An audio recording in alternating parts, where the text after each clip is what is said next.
పాలు అంటే భగవంతుని యొక్క గుణ విభూతులు. మీకు మనస్సు, చెవులు, లోపల మననము చేయగలిగిన శక్తి, ఇవన్నీ ఏ జీవికి లేని వాటిని ఈశ్వరుడు మీకెందుకు ఇచ్చాడు? మీరు భగవంతుని యొక్క గుణములను శ్రవణము చేయడానికి చెవులిచ్చాడు.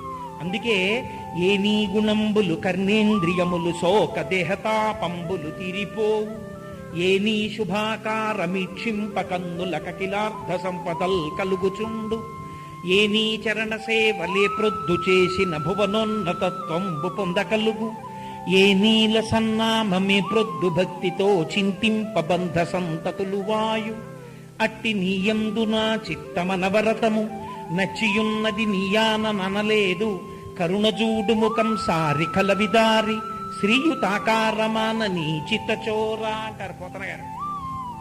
పరమాత్మ యొక్క గుణములు వినడానికి మీకు చెవులున్నాయి.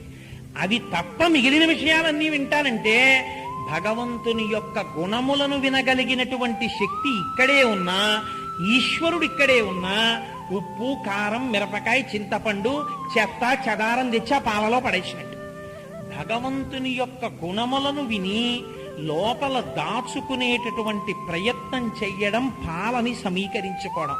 ఇదే ఈశ్వరుడికి పాలతో అభిషేకం, సమీకృత జ్ఞానము. ఈ పాలు అనబడేటటువంటి ఈ కాచబడాలి, వీటిని కాయాలి. దేని మీద? లౌకికాగ్నితో కాదు. మీరు పొందినటువంటి భగవంతుని యొక్క గుణానుభవము, మీరు విన్న గుణములు, ఇప్పుడు శ్లోకాన్ని మీరు బాహ్యంలో విన్నారు, దీన్ని బాగా లోపల తరచి తరచి తరచి తరచి దర్శనం చేసుకోవాలి. ఒక్కొక్క మాట వెనకాతల ఉన్న రహస్యాలను అనుభవించాలి. 5 రోజుల ఉపన్యాసంలో ఒక్క శ్లోకమైనా చెప్పను కదా, ఏవో ఒక 10 శ్లోకాలైనా చెప్పకపోతే వీడు అసాధ్యం గోల 2 చెప్పి వెళ్ళిపోయాడంటారు. కాబట్టి మీరు తరచాలి లోపల.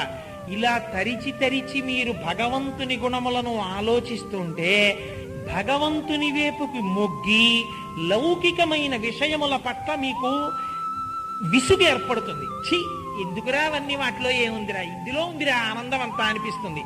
ఇటువంటి ఆనందము భగవంతుని పట్ల ఉండుట, లౌకిక విషయముల పట్ల నిరాసక్తత, దీనికి వైరాగ్యమని పేరు. ఈ నిరాసక్తతతో కూడినటువంటి ధోరణి అంకురించిన నాడు మీరు కుటుంబంలో ఉన్నా వచ్చిన నష్టం ఏం లేదు. సంసారాలు వదిలి అరణ్యాలకే పారిపోక్కర్లేదు, ఆశ్రమాలకి పారిపోలక్కర్లేదు, కుటుంబంలో ఉండొచ్చు. మిగిలిన విషయాల పట్ల నిరాసక్తత, ఈశ్వరుని యందు ఆసక్తత, ఆనందం అది ఉందనుకోండి, మీరు ఎప్పుడు నిరంతరం భగవంతుణ్ణి ఆ లోపల ఆనందంతో అనుభవిస్తూ ఉంటారు.